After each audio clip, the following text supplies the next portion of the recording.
All right, about time to ask Jocko. Let's find out what's up.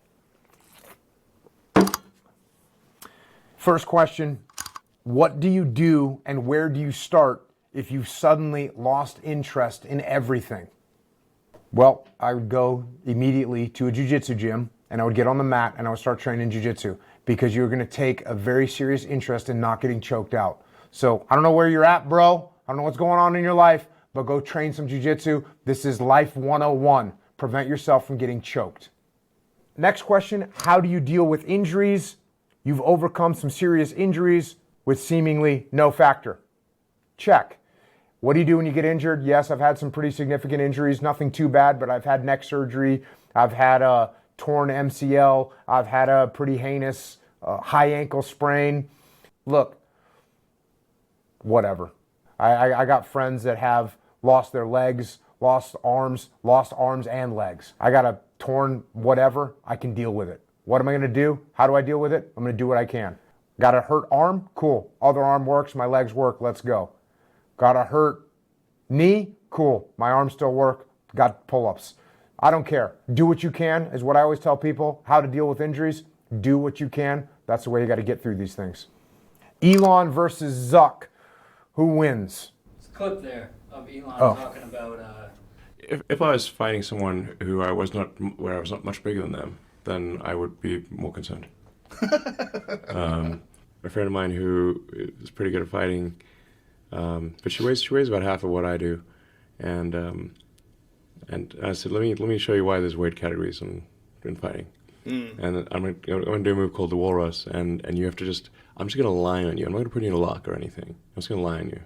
I'm gonna lie crossways on you, and you try to get away, and you won't be able to get away. So, yeah, I think I've seen that clip with Elon talking about the fighting, and it's just something that he hasn't been paying much attention to.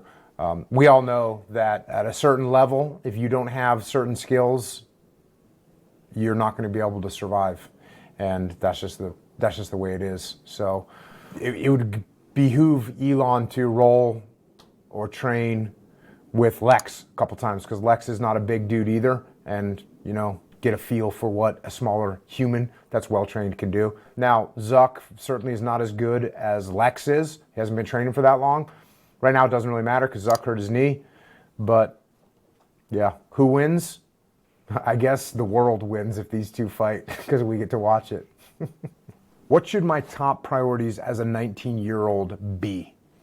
First of all, there's a lot of different types of 19-year-olds. It depends on where you are in your current life. When I was 19 years old, I was in the Navy and I was in SEAL training. And so my path was pretty clear what my priorities were. It was running, swimming, and lifting logs over my head in a productive way so that I could make it through SEAL training. I don't know what's going on in your life right now, but I would remember that the things that you do right now impact the rest of your life. That's a disconnect that many young people have. They think that what they're doing right now doesn't impact their future, but it does. In fact, your future is based on what you're doing right now. So get a job, work hard, find a skill, learn a skill, go to school, do things right now when you're 19 that will set you up to have a good life in the future. Final thoughts, what should people be thinking about? Going into the holidays or just in general? There's lots of turmoil in the world right now, and there's a lot of information coming into our brains through so many different networks and media platforms, whether it's social media, whether it's news media. There's just a ton of information that everyone is being crushed with right now. And I see a lot of people that get super emotional about news stories or about information that they receive. They get super emotional about it and they react very quickly. And I don't think that's a very healthy thing to do for a couple of reasons.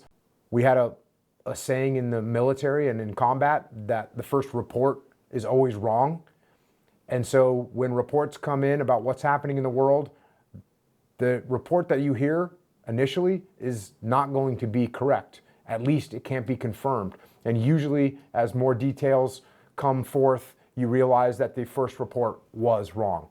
And if you already had a reaction to it, if you've already yelled at people and retweeted it and told people that they should get out of there, you're probably making a mistake. So, try and understand things from a broader, more holistic context. Try and understand other people's perspectives. Just take a step back, detach, and allow things to process before you react. That's my recommendation, not just for the holiday season, but for all the time with everything you do.